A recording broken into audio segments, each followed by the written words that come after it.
Það frábær sigur hérna hjá ykkur á Íslands- og bikarmeistaranum.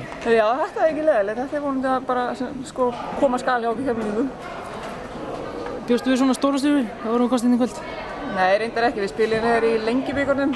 Þá vantaði Kana og fleiri lykilleikmenn hjá þeim, þannig ég bjóst við svona aðeins grimmar og aðeins öðruvísi, en þetta var góð sigur hjá okkur allavega. Svæðisvörnin gersamlega fór með Njarðvíkurstelpunnar. Já, bara svona Keflavík liði yfir höfuð, sko. Við vorum bara að gera það sem var Siggi sett upp fyrir okkur og ég held að það er bara að skila okkur þessu sigri. Akkurat. Þú persónulega í nýju hlutverki í ár, sett á bekkinn.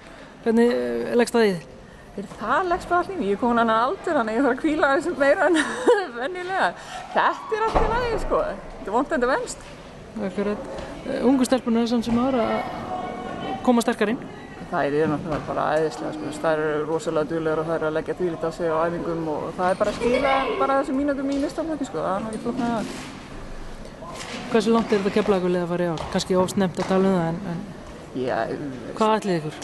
Í alla titla, það er ekkert flókið, eins og önnur ár, þannig að það verður bara sett í 5. gír og gert út allt tímabilið í 5.